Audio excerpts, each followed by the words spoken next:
여러분 지난 수업 기억나시나요? 네, 네. 기억납니다. 이스라엘 왕 예후가 죽었어요. 맞아요. 유다 왕 아하시아도 죽었잖아요. 네, 맞아요. 맞아요. 그리고 나서 그 어머니죠 아달랴가 왕족들을 다 죽이고 나라를 다스렸다고 하죠. 네, 근데 그 아달랴마저도 이제 죽고 제사장 여호야다가 개혁을 일으켜서 바알의 그 신당들을 다 깨부수고 부수고. 그리고 이제 요아스 어린 왕이 왕제에 오르는데 그때 나이가 7살. 어리다. 어린 왕이 왕제에 오르는 거죠. 정말 오늘 이야기 또 네. 어떤 말씀 해주실지 정말 기대가 너무 됩니다. 기대돼요, 네. 진짜. 요아스가 잘하겠죠? 요아 잘했으면 좋겠어. 자.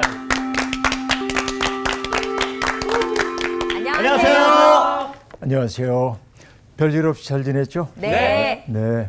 별거 없다는 게 참 행복한 일이죠. 네. 네. 우리의 일상이 무료하다고들 얘기하고 있는데 무료한 일상이 가장 큰 복인 것 같아요. 맞아요. 내 인생에 특별한 일이 일어나지 않는다는 게 얼마나 든든한 일인지 모릅니다. 사람들은 짜릿한 걸 원하지만은 맞아요. 내 삶이 짜릿짜릿만 하다고 한다면 어떻게 살겠어요? 그렇지 않은 시간 때문에 가끔 있는 짜릿한 시간이 내게 의미 있게 다가오기도 하죠. 그래서 별거 없어요라고 하는 이런 인사말이 평범한 듯 싶지만은 우리의 삶의 진실을 드러내주고 있다. 오늘 수업 열왕기서 37강 유다 왕 요아스. 왕이 되는 사람들은 행복할까요? 불행할까요? 왕관의 이건 무게가 되게 어마할 것 중요할 것 같아요. 네. 참 힘든 얘기이기도 네. 합니다. 네. 왕관의 무게라고 하는 거. 그것은 마치 오이의 가느다란 실 끝에 칼이 매달려 있는데 그 밑에서 사는 것과 같다고 이야기를 합니다. 이게 언제 끊어질는지 알 수가 없어요. 그러니까 평범한 삶이 가장 행복한 삶인지도 모르겠는데 우리는 왕 가운데서 참 소위 얘기한 기구한 인생이었던 왕들의 이야기를 알고 있는데 우리가 지금 다루고 있는 요아스 임금도 네. 기구한 사람이라고 볼 수 있습니다. 네. 격변하는 역사 속에서 죽을 고비를 어렵게 넘기고 7년 동안이나 숨어서 살 수밖에 없게 되고 또 그 어린아이가 뭘 안다고 그러니까, 7살. 역사의 무대 앞으로 끌려 나와가지고 왕이 되어야 하고 이런 그 우여곡절을 겪죠. 그 임금이 바로 요아스라고 하는 임금입니다. 오늘은 이제 그에 대한 이야기를 함께 나누게 될 텐데요. 조금 읽어가면서 이야기를 나누게 될 텐데 먼저 1절부터 3절까지 12장입니다. 열왕기하 12장 1절부터 3절 이야기 정훈 학생. 예후의 제7년에 요아스가 왕이 되어 예루살렘에서 40년간 통치하니라. 그의 어머니의 이름은 시비아라 부엘세바 사람이더라. 요아스는 제사장 여호야다가 그를 교훈하는 모든 날 동안에는 여호와 보시기에 정직히 행하였으되 다만 산당들을 제거하지 아니하였으므로 백성이 여전히 산당에서 제사하며 분향하였더라. 네, 1절부터 3절까지는 요아스가 왕으로 지낼 때 있었던 일을 총론적으로 이야기를 하고 있습니다. 자, 7살에 즉위해가지고 40년 동안을 통치합니다. 이때가 대략 주님 오시기 전 835년경부터 796년경으로 이렇게 계산해 볼 수가 있습니다. 그 어머니는 시비아이고요. 그 어머니는 부엘세바라고 하는 곳 출신이라고 되어 있습니다. 부엘세바는 굉장히 중요한 곳이죠. 네. 왜냐하면은 아브라함 믿음의 조상이라고 하는 아브라함이 아비멜렉이라고 하는 사람과 조약을 맺어요. 그래서 다시는 우리 침범하지 말자. 그리고 맹세의 우물을 파게 되는데 그 7개의 맹세의 우물이 있는 것이 부엘세바라고 하는 곳인데 그래서 우리가 부엘세바 그러면은 즉시 떠올리는 게 단에서부터 부엘세바까지 맞아요. 이스라엘의 영토를 남북으로 이렇게 얘기할 때 이런 표현을 쓰기도 한단 말이에요. 바로 그곳 사람입니다. 남방 사람이라고 볼 수 있죠. 네. 그리고 이 요아스에게 아주 절대적인 영향력을 행사하고 있는 사람이 그를 숨어서 키웠던 성전 안에서 제사장인 여호야다입니다. 어릴 때부터 여호야다의 가르침을 받았다. 그러니까 그 가르침을 받는 날 동안에는 여호와 보시기에 정직히 행했다라고 말합니다.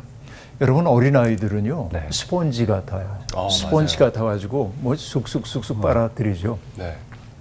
엊그제도 이제 제가 있었던 교회 목사님을 우연히 만나게 됐습니다. 그래서 아기 이름 얘기하면서 아이 잘 커? 하고 물어봤더니 목사님 요즘 아이가 말도 좀 늘었어요. 이제 2돌 정도 됐나요? 근데 말도 좀 늘었다는 거예요. 신기해요. 뭐가 신기해요? 그랬더니 조사를 바로 활용을 한다는 거예요. 생각해 보면 우리가 우리 언어 가운데 조사가 있잖아요. 네. 뭐 주격조사는 은는이가가 있는데 네. 아이들이 그걸 적절히 붙인다는 게 굉장히 놀라워요. 그렇죠. 내가, 맞아요. 그렇죠. 나는 이런 말들을. 네. 그래서 아이들의 언어 생활을 보면 단어를 아는 건 그렇다 치고 문장을 만들 때 조사를 사용하고 또 우리가 문법적으로 적절한 배치를 해낸다는 게 네. 굉장히 놀랍다. 그래서 인간의 능력은 정말 대단하구나 하는 걸 느끼는데 아이들 때는 외적 정보가 쏙쏙쏙쏙 들어와요. 그 아이를 형성하게 돼 있죠. 그래서 어린 시절의 교육이 매우 중요하다고 얘기합니다. 우리가 어린아이 때 아이들에게 그 가르쳐주는 내용들이 네. 이 아이의 일평생을 좌우하는 하나의 삶의 지향이 될 수 있는 겁니다. 그러니까 바로 가르쳐야죠. 하나님께서 출애굽 공동체에게 신신당부했던 것도 뭐냐면 내 자녀들에게 이 말씀을 가르치라. 그렇죠? 때를 어떤지 못 어떤지 가르치려는 겁니다. 방에 앉아 있을 때도 가르치고 길을 갈 때도 가르치고 누워 있을 때도 가르치고 그렇죠. 아이들은 배우려고 합니다. 그래서 우리가 아이들 키울 때 보면은 자리에 이렇게 누워서도 아빠 혹은 엄마 이야기해 주세요. 네, 얘기해 그죠? 책 읽어주세요. 책 읽어주세요. 네, 이야기해 주세요. 귀찮아 죽겠는데. 근데 해줘야 돼. 맞아요. 듣는 이야기가 그 아이를 형성하기 때문에 그렇습니다. 그래서 어린 시절의 교육이 중요하고 인생의 목표를 뭘로 둘 것인지에 대해서 아이들에게 가르쳐야 돼요. 근데 너무나 많은 오늘의 부모님들은 아이들이 탁월한 존재가 되기를 원하기 때문에 네. 너 좋은 대학 가려면 지금부터 노력을 해야 돼. 이게 좀 문제가 많이 있다 하는 얘기입니다. 마종화라고 하는 시인이 계신데요. 그분이 이제 딸을 위한 시라고 하는 시를 씁니다. 딸을 위한 시 이렇게 시작됩니다. 한 시인이 어린 딸에게 말하였다. 착한 사람도 공부 잘하는 사람도 다 말고 관찰을 잘하는 사람이 되라고.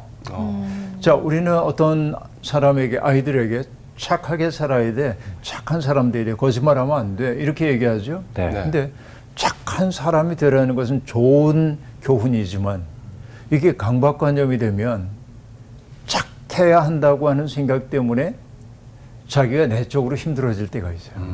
어떤 때는 애들은 화도 낼 수도 있어야 하고 맞아요. 그렇죠. 네. 마음속에 있는 울분이 있으면은 고집을 부리기도 하고 이런 네, 것들을 해야 아이다운데 그 착한 아이 컴플렉스 때문에 화도 내지 못하고 내가 요구할 것을 요구하지도 못하고 네. 이러다 보면 내 속이 곪아요. 그럼 이중적 자아가 만들어지기가 쉽다 하는 얘기입니다. 그러니까 착한 사람 되지 말라는 얘기가 아니고 네. 시인이 시인이 하고 있는 얘기는 바로 그런 거일 겁니다. 우리도 착한 사람 컴플렉스 같은 게 있거든요. 그래서 제가 종종 그 우리 교회에서 했던 얘기가 성탄절 무렵에 우리 교회 금지 캐롤이 하나 있는데 네. 울면 안 돼. 오는 아이에겐 네. 선물 안 준대요. 네. 치사하게. 그러네. 아이들은 울기도 하는 거지. 예. 그러니까 이제 어른들이 애들 울고 그러면 귀찮으니까 자꾸 그런 노래 부르는데 찔린다. 찔려. 그죠? 저는 작년에 엄청 부르고 다녔어요. 그죠? 그러니까 좀 울 수도 있지. 울 수도 있죠. 너무 고집 부리는 건 문제이지만. 그러니까 이게 너무 착하지도 말고 또 너무 공부 잘하는 사람 되려고 하지도 말아라. 왜? 공부 잘하는 건 부모를 기쁘게 하는 일이기도 하지만은 거기에 또 너무 붙들려 가지고 살다 보면 내 생이 무한히 값지고 소중하다는 사실, 내 나이 때만 누릴 수 있는 행복을 맛보지 못하고 살 수 있기 때문에 너무 그러지 말아라. 그렇게 얘기했다는 거예요. 네. 근데 오히려 이 시인이 제시하고 있는 딸에게 주는 교훈은 뭐냐면 관찰을 잘하는 사람이 되어라. 뭔가를 잘 보는 사람이 되려는 거예요. 뭘 관찰하라고 얘기하냐면 겨울 창가의 양파는 어떻게 뿌리를 내리며 자, 이 얘기는 뭐예요? 생명의 신비. 그렇죠? 어떤 생명이 피어나는 그것이 얼마나 신비로운지를 볼 수 있게 해줘라. 그렇죠? 우리는 무심히 보잖아요. 어떤 것들. 감흥도 없고 그냥. 아무 감흥도 없이. 그냥 당연히 거기 있는 거고. 근데 그것을 잘 관찰해보고 이 속에 깃든 생명이 얼마나 놀라운가 이런 걸 잘 관찰을 하래요. 그리고 관찰해야 되는 건 뭐냐면 사람은 언제 웃고 언제 우는지를 그렇죠? 이런 것들을 잘 관찰을 해봐. 그리고 얘기합니다.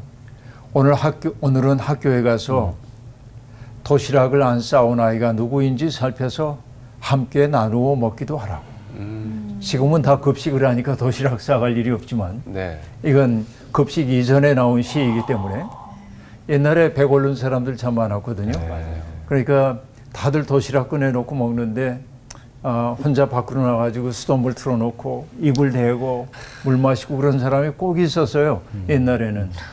그러니까 남의 배고픈 사정은 잘 헤아리지 못하죠. 우리는 오히려 반찬 투정하고 그랬죠. 그런데 여기 시인이 자기 딸에게 바라는 건 뭐냐면 배고른 아이가 있는지를 살펴보면서 그 아이에게 도시락을 좀 나눠 먹자. 엄마가 싸줬는데 나 이거 다 못 먹어.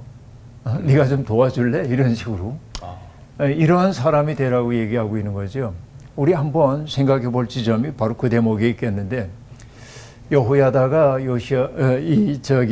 요아스를 가르쳤던 이야기를 하다가 그 시까지 나왔습니다만 여호야다의 가르침을 받는 동안에는 여호와 보시기에 정직히 행했지만은 그가 마땅히 해야 했지만 하지 못했던 것은 아직은 산당들을 다 제거하지는 못했다. 이렇게 얘기했고 그래서 백성들이 산당에서 분향하며 제사했다라고 얘기합니다.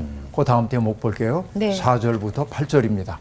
요아스가 제사장들에게 이르되 여호와의 성전에 거룩하게 하여 드리는 모든 은 곧 사람이 통용하는 은이나 각 사람의 몸값으로 드리는 은이나 자원하여 여호와의 성전에 드리는 모든 은을 제사장들이 각각 아는 자에게서 받아들여 성전의 어느 곳이든지 파손된 것을 보거든 그것으로 수리하라 하였으나 요아스 왕 제23년에 이르도록 제사장들이 성전의 파손한 데를 수리하지 아니하였느니라. 요아스 왕이 대제사장 여호야다와 제사장들을 불러 이르되 너희가 어찌하여 성전의 파손한 데를 수리하지 아니하였느냐. 이제부터는 너희가 아는 사람에게서 은을 받지 말고 그들이 성전의 파손한 데를 위하여 드리게 하라. 제사장들이 다시는 백성에게 은을 받지도 아니하고 성전 파손한 것을 수리하지도 아니하기로 동의하니라. 자, 이젠 요아스가 제사장들에게 지시를 내리는데 이게 이제 성전 수리에 대한 최초의 증언입니다. 자, 퇴락한 성전을 고쳐서 거룩하게 하라는 것입니다. 오랫동안 수리를 하지 않았기 때문에 솔로몬 성전이 이제 많이 파괴되고 또 많이 쇠락해진 모습을 보면서 요아스는 성전을 수리하라고 명령하고 우리가 알다시피 한 건물을 세운다든지 수리할 때는 정말 비용이 많이 들죠. 굉장한 비용이 듭니다. 조그만 집 수리를 하려고 해도 어마어마한 비용이 드는 것을 알 수 있습니다. 그래서 우리가 외국에 가보면은 낮 시간 동안에 여성들이 집에 매달려 가지고 페인트 칠하기도 하고 수리하기도 하고 이런 모습을 보면서 참 강건하구나 하는 생각하는데 특히 독일 여성들 같은 경우에는 굉장히 강력합니다. 그 까닭이 뭐냐면 2차 세계대전 때 정말 많은 사람들이 죽거든요. 그러니까 남자들은 전쟁에 나가 있어야 하고 집안일을 다 책임져야 했던 것들이 여인들이기 때문에 그러니까 그때부터 이제 정말 열심히 일을 하고 이게 쭉 이어져 오고 있는 것이죠. 근데 어쨌든 이 퇴락한 데를 고치기 위해서 왕이 명령한 것이 뭐냐? 모든 헌금을 제사장들이 다 받아들여서 회계 담당자들이 계수를 한 후에 성전에 퇴락한 것을 수리하라라고 얘기합니다. 여기 여러 가지 헌금들이 언급이 되고 있는데 일반 헌금, 이때 일반 헌금이라는 건 다른 게 아닙니다. 20세 이상의 모든 남자가 내야 하는 일종의 성전세입니다. 이건 생명의 속전이라고 얘기하고 있는데요. 이것은요, 20세 이상의 모든 남자가 내므로써 어떤 일을 하라고 되어 있냐면 회막 봉사하는 일에 사용해야 하고 이것이 이제 출애굽기 30장에 해주는 얘기입니다. 그리고 이 돈은 아주 사용처가 명백하게 되어 있습니다. 그게 뭐냐? 가난한 이들을 위해 사용해야 한다. 회막 봉사를 위해 써야 하고 가난한 이들을 위해 써야 한다. 자, 이 대목이 우리가 헌금, 한국교회의 헌금 사용에 대해서 재고해봐야 하는 지점이 바로 이런 데 있습니다. 예. 헌금의 중요한 목적 가운데 하나는 우리 가운데 살고 있는 가난한 이들을 위해 써야 한다는 거죠. 네. 그 가난한 이들을 위해 써야 하는 것은 해도 되고 안 해도 되는 게 아니라 하나님의 명령입니다. 그러니까 한국교회는 헌금을 굉장히 잘하는 교회에 속합니다. 교회들이 예산의 일정한 부분을 정말 가난한 이들을 위해 사용할 수 있다고 한다면 한국교회가 우리 한국 사회를 위해 큰 기여를 할 수 있을 거라는 생각이 들기도 하는데요. 어쨌든 부자나 가난한 사람이나 차별 없이 모두가 내야 하는 건데 이 일반 헌금도 들어와야 되고 또 의무적으로 부과된 헌금도 있습니다. 어떤 것들이냐면은 내가 하나님에게 맹세를 했다든지 이런 경우에 거기에 따른 서약에 따른 헌금을 내야 하는 경우도 있는데요.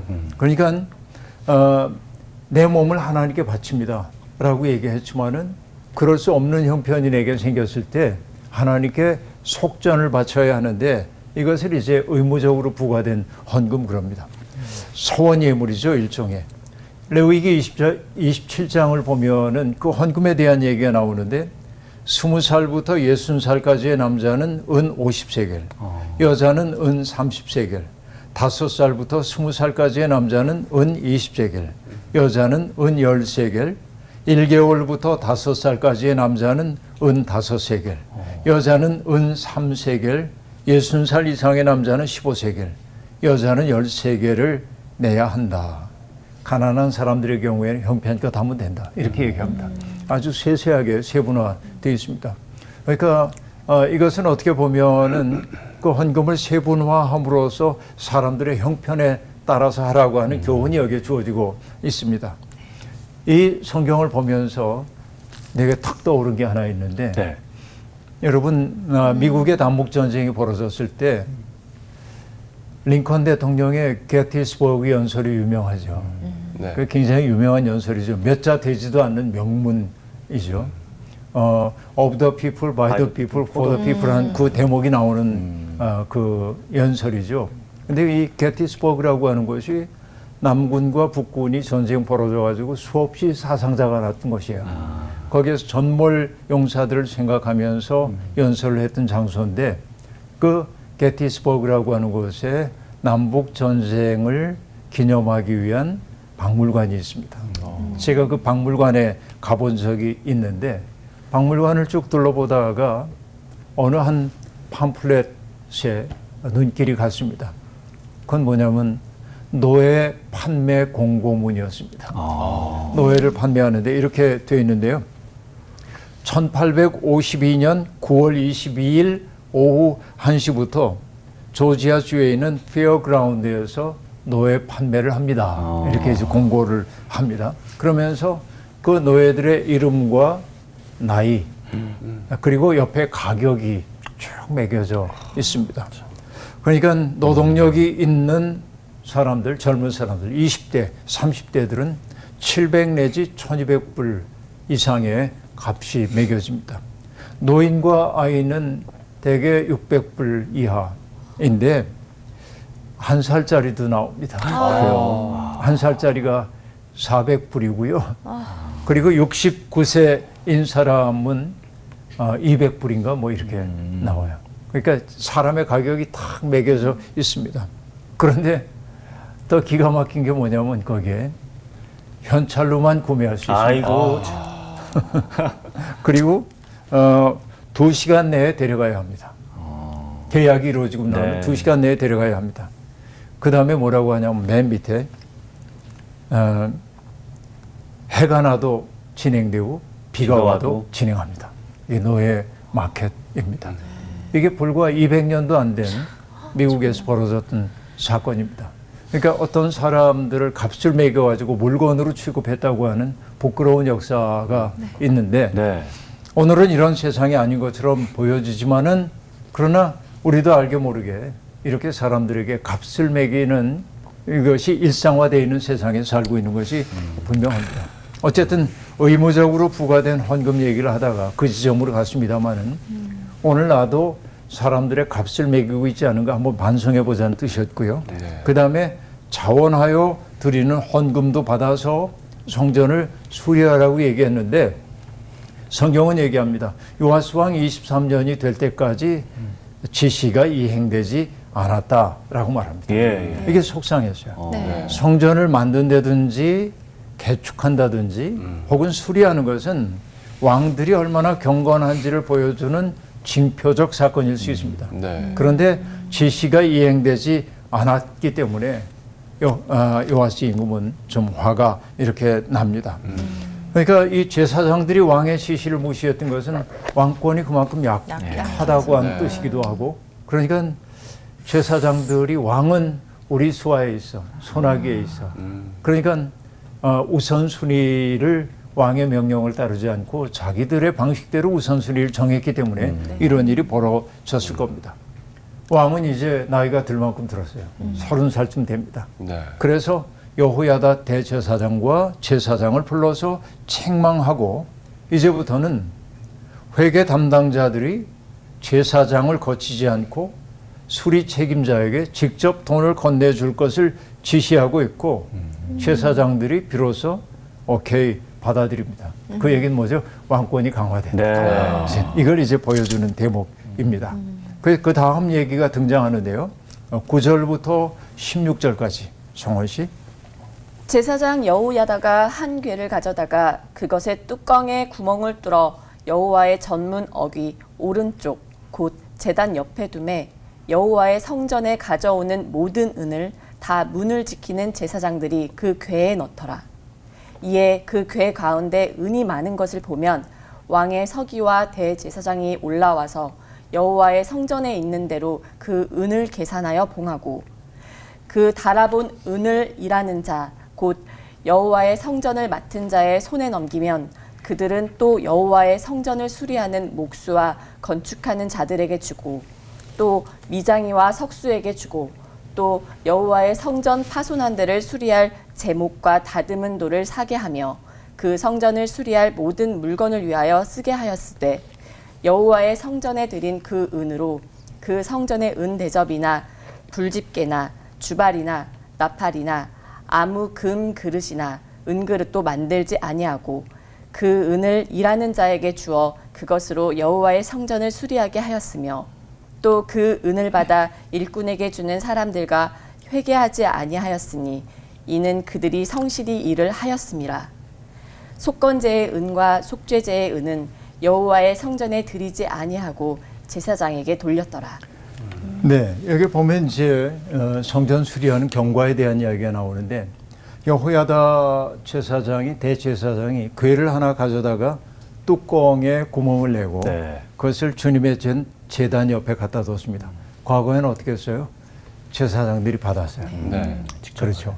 이게 돈을 만지는 것은 제사장들에게 그다지 좋은 일이 아닌데 어쨌든 받았고 이게 이제 투명하지 않을 가능성이 있었던 거죠. 그런데 이제는 뚜껑에 구멍을 내고 거기에 돈을 집어넣도록 해줬습니다.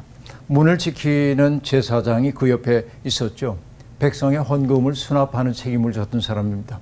문을 지킨다고 해서 아주 허드렛 일을 하는 사람으로 보면 안 되고, 그러니까 대제사장 다음 서열쯤 되는 사람이에요. 믿음직한 사람을 이렇게 이제 채워 넣었습니다.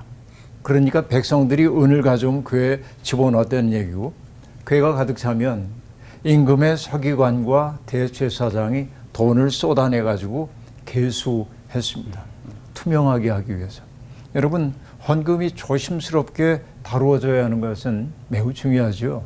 돈 때문에 시험에 드는 사람들이 너무 많아요. 세상에는 그렇죠. 정말로 그러합니다. 우리가 초대교회를 보더라도 제자들이 굉장히 늘어나게 되자 문제가 생겨납니다. 그리스 말을 하는 유대인들과 히브리 말을 하는 유대인들 사이에 갈등이 생겨납니다. 왜냐하면 그리스 말을 하는 유대인들 가운데 과부들이 교회가 나누어 주는 것에 소외되고 있다고 하는 불만이 터져나왔기 때문에 그렇습니다. 사람이 있는 곳에 갈등이 있거든요. 특별히 나눌 것이 있을 때.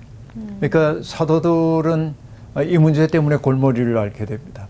그러다 보니까 정작 해야 할 일을 하지 못했어요. 말씀 전하는 일, 기도하는 일. 그래서 사도들은 말씀 전하고 그리고 기도하는 일에 전념하기로 하고 그 일, 행정적인 일들을 처리해가는 사람들을 필요로 해서 7 집사를 세우게 되는 이야기가 사도행전에 등장을 하죠. 이것처럼 돈을 이제 분배하는 문제, 다루는 문제는 매우 조심스럽지 않으면 안 됩니다. 제 전임자인 목사님이 하셨던 말씀을 저는 늘 명심하고 지내왔는데요. 그분은 이렇게 말씀을 하셨습니다. 우리가 교회 헌금할 때는 2번 기도하고 헌금한다고 한다면 사용할 때는 훨씬 더 기도를 많이 하고 사용해야 한다. 헌금을 함부로 사용하면 안 되죠. 왜냐하면은 헌금은 넉넉한 중에 낸 분들도 있지만은 전혀 그렇지 못한 분들도 계시기 때문에 정말 눈물겨운 헌금인데 이것을 함부로 사용하면 안 되죠. 그러니까 헌금을 그렇게 기도하며 사용하라고 하는 것은 그 마음을 우리들이 잃어버리지 않기 위한 것이기도 하고 또 하나는 뭐냐면 우리가 흔히 빠지는 오류 가운데 하나는 내 돈 가지고 어려운 사람들 도와주면은 나는 언제나 어떻습니까? 은인이라는 소리를 듣죠. 고맙습니다. 이 소리를 듣는 것을 매우 기뻐하죠. 그렇죠? 그래서 제가 늘 하는 얘기지만은 내가 누군가에게 뭔가를 줄 때 줄 수 있는 자격을 얻기까지 정말 자기를 내려놓지 않으면 안 됩니다. 뭐냐? 시혜자인 척하면 안 돼.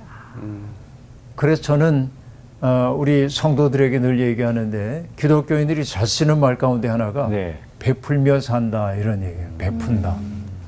저는 이 말이 신앙적인 말이라고 생각 안 해요.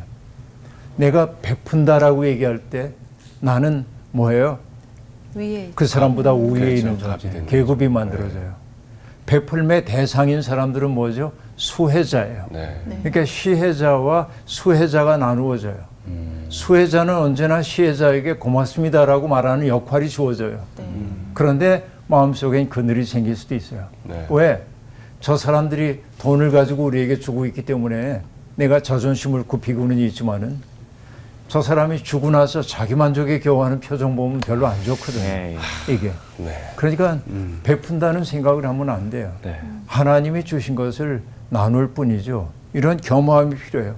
그 때문에 헌금을 사용할 때는 더 조심스럽게 내가 돌봐주고 도와주려고 하는 이들의 마음을 세심하게 헤아릴 줄 아는 그런 겸허한 태도가 필요하다 하는 것은 바로 그 때문입니다. 자, 그래서 어쨌든 대제사장과 회계 담당자가 괴를 쏟아가지고 은을 개수하고 그대로 성전 수리하는 목수, 건축하는 이들, 미장이 석수에게 지급했고 그래서 수리를 위해 필요한 각종 자재를 살 수 있도록 해주었다 하는 얘기입니다. 그렇게 되자 헌금이 성전 재건을 위해 쓰이기 시작했어요. 그 전엔 뭐 했냐면 그 돈이 들어오면은 성전을 위한 집기를 만드는 은대접, 불집게, 주발, 나팔, 금그릇, 은그릇 만들고 성전을 더 화려하게 치장하는 그런 일들에 사용되었는데 이제는 그렇지 않고 성전 수리를 맡은 이들이 성실하게 일을 하게 되었다. 그래서 그렇게 얘기하고 있습니다. 이게 이제 대단히 중요한 대목이라고 볼 수 있습니다. 그리고 그 일꾼들에게 그걸 주고도 더 이상 이제 감사 같은 걸 하지 않았대요. 왜냐하면 그들이 믿을 만한 사람들이었기 때문에 네. 그렇다 하고 얘기합니다. 네. 네. 그런데 여기에 속건제의 은과 속죄제의 은은 성전에 드리지 않고 제사장의 몫으로 드렸다라고 말합니다. 속건제가 뭔지는 여러분 아시죠? 내가 부지 중에 저질렀던 허물을 속하기 위해 바치는 제물인데 네. 여호와의 성물에 대해서 내가 저질렀던 잘못, 이웃이 맡긴 물건이나 전당물을 편취하거나 속였다거나 또 자기가 맡고도 그렇지 않다고 부인하는 경우, 이건 허물이죠. 이것 때문에 제사를 바쳐야 했습니다. 이게 속건제입니다. 속죄죄라고 하는 것은 계명을 어기거나 함부로 말하거나 거짓으로 말한 경우에 나의 죄를 속하기 위해 바치는 것인데, 이것들은 제사장에게로 돌렸다라고 얘기하고 있습니다. 그러니까 그들이 가지고 있는 어떤 그 죄책의 문제, 부정적 감정을 해결하기 위해서 바로 제사장들이 하나님 앞에 섰기 때문에 그 몫은 그들에게 돌리도록 했었다라고 얘기하고 있죠. 그 다음에 17절부터 우리 21절까지 읽어주세요. 네. 그때 아람 왕 하사엘이 올라와서 가드를 쳐서 점령하고 예루살렘을 향하여 올라오고자 하므로 유다의 왕 요아스가 그의 조상들 유다 왕 여호사밧과 여호람과 아하시야가 구별하여 드린 모든 성물과 자기가 구별하여 드린 성물과 여호와의 성전 곡간과 왕궁에 있는 금을 다 가져다가 아람 왕 하사엘에게 보냈더니 하사엘이 예루살렘에서 떠나갔더라. 요아스의 남은 사적과 그가 행한 모든 일은 유다 왕 역대지략에 기록되지 아니하였느냐. 요아스의 신복들이 일어나 반역하여 실라로 내려가는 길 가의 밀로 궁에서 그를 죽였고, 그를 쳐서 죽인 신복은 시므앗의 아들 요사갈과 소멜의 아들 여호사밧이었더라. 그는 다윗성에 그의 조상들과 함께 장사되고 그의 아들 아마샤가 그를 대신하여 왕이 되니라. 네, 요아스의 불행한 네. 삶의 후반부에 대한 이야기가 여기 등장하고 있는데요. 하사엘이 이제 침공한 이야기가 여기에 등장하고 있습니다. 아람 왕 하사엘이 올라와서 가드를 쳐서 점령했다. 이 가드라고 하는 것은 원래 블레셋의 영토였지만은, 그러나 로보암 때 유다의 땅으로 병합이 되었던 적이 있는데, 그러니까 이스라엘 영토의 아주 중요한 경계선이었던 거죠, 가드가. 그러니까 전방 요새로 사용되었었는데 아람 왕이 여기를 쳤고, 그리고 예루살렘으로 진격하여 오게 되었습니다. 그러니까 그것을 지켜낼 능력이 요아스에게 없었습니다. 그 때문에 요아스가 했던 일은 뭐냐면, 조상들이 만들었던 성전의 기물들을 다 모아다가 하사엘에게 바침으로 예루살렘의 멸망을 피하고자 했던 것을 우리가 알 수 있는데요. 그렇게 본다고 한다면은 앞서 요아스가 백성들이 성전 수리를 위해 바쳤던 그 돈을 네. 집기를 만드는 데 사용하지 못하도록 금지했던 까닭도 알 수 있습니다. 약탈당하기 쉬운 거죠. 이건 언제라도 그런 까닭도 있다고 우리들이 볼 수 있겠습니다. 어쨌든 여러분, 우리가 열왕기 상 15장에서 봤습니다마는 유다 임금 아사는 아람 왕의 지원을 얻어내기 위해서 성전과 왕궁에 있는 보물들을 다 내놓거든요. 네. 그리고 열왕기 상 14장에 보면은 성전이 애굽왕 시삭에게 약탈당한 이야기도 등장합니다. 어두운 역사이기도 하지만은, 그러니까 성전에 있는 금은 기물들이 나라가 얼마나 융성한지를 보여주기 위해서 외적으로 드러낸 것이었지만은 네. 그것은 언제나 약탈의 대상이 될 수 있었음을 보여주고 있습니다. 자, 요아스는 비교적 경건한 임금이었습니다. 네. 여호야다의 가르침을 받는 동안에는 그랬습니다. 그러나 국제 관계의 냉혹한 현실 속에서는 무력했습니다. 무력했습니다. 북왕국 이스라엘이 외적의 침입 앞에서 속절없이 무너진 데 비해서 남왕국은 굴욕스럽긴 하지만은 이 요아스의 외교적 노력 덕분에 네. 건건히 유지할 수는 있게 되었습니다. 여러분, 우리도 때때로 살면서 옳고 그름에 대해서 명확하게 입장을 밝혀야 할 때가 있습니다. 우리가 병자호란 같은 때 항복을 해 함으로 살아남아야 할는지 죽음을 각오하고 싸워서 장엄하게 죽어야 할는지를 놓고 신하들 사이에 논쟁이 벌어지고 젊었을 때는 저는 어떻게 불의 앞에 굴복할 수가 있겠는가. 죽을지언정 싸워야지. 이쪽이 제 마음에 더 많이 와닿았죠. 주전론. 예. 그런데 나이 들고 보니까 살아남는 게 참 중요해요. 이게 살아남는 게 참 중요하다. 이게 성경이 우리에게 일관되게 보여주는 얘기이기도 합니다.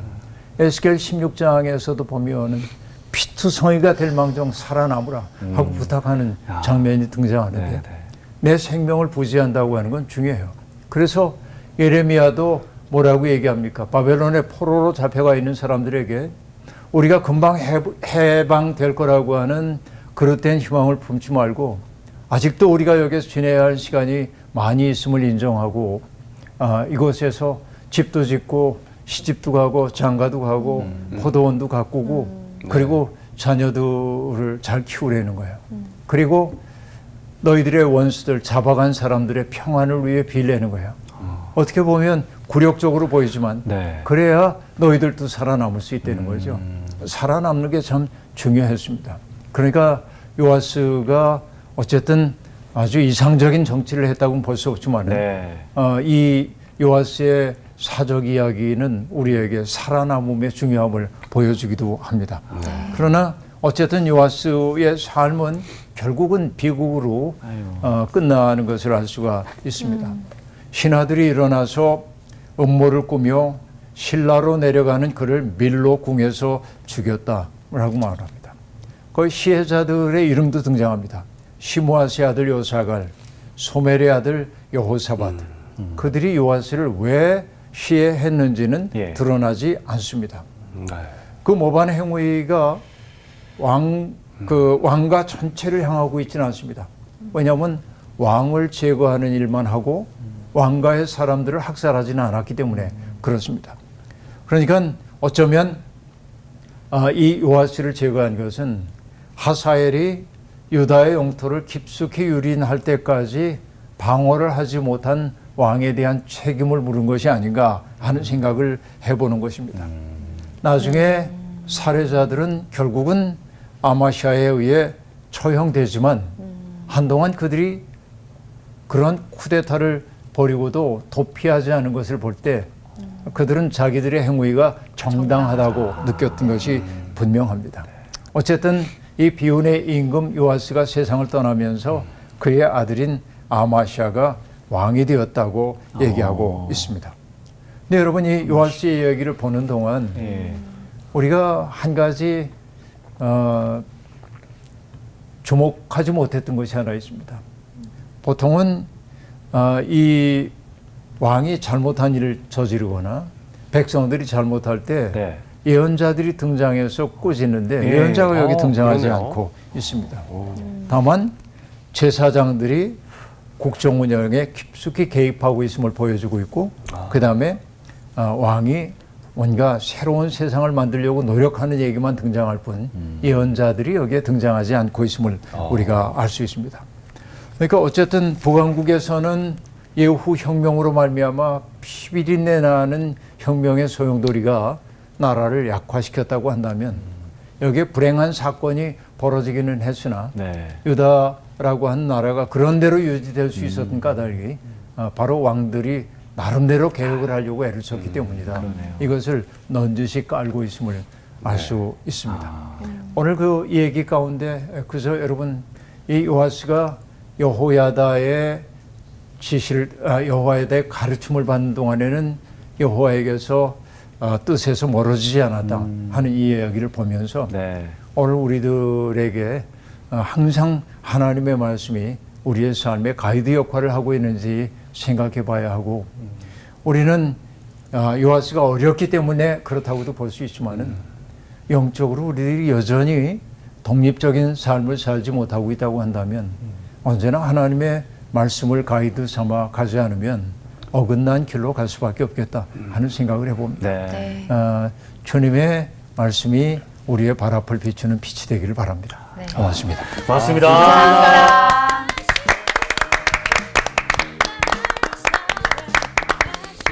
네. 또 요아스가 잘 그 여호야다의 그 좀 품 안에서 잘 숨겨져서 컸다 생각했는데 좀 안타까웠어요. 그러게요. 처음 시작할 때 그 선생님께서 우리 별일 없냐? 라는 질문과 이제 끄트머리쯤에 살아남음. 요 두 가지가 요아스의 삶을 통해 좀 많이 보여줬던 것 같아요. 네, 정말 별일 없게 사는 게 제일 좋은 것 같아요. 또 나는 여기에서 그 헌금의 그 사용 네. 어떻게 해야 하는지 한번 짚어주셨는데 맞아요, 그것도 맞아요. 한번 깊게 생각해 보게 됐어요. 아, 저는 자녀 교육의 중요한 포인트 조기 교육. 네. 때를 얻든지 못 얻든지 말씀을 잘 또 가르쳐야 되겠고 맞아요. 그리고 따라 공부 잘하는 것보다도 다른 사람의 아픔을 좀 같이 공감하고 살피고 맞아요. 관찰하고 관찰하고. 네, 관찰하고 그게 굉장히 좀 마음에 좀 와닿았어요. 네. 그럼 한 주 동안 우리 내 이웃을 사랑하라처럼 네. 우리 주변을 좀 관찰하는 시간을 좀 가져보면 좋을 것 같아요. 네. 네. 우리가 또 교과서가 돼야 되잖아요. 그렇죠? 그렇게 살아야지 우리가 또. 그렇습니다. 가이드를 네. 잘 삼아서 네. 쓴 가이드. 좋습니다.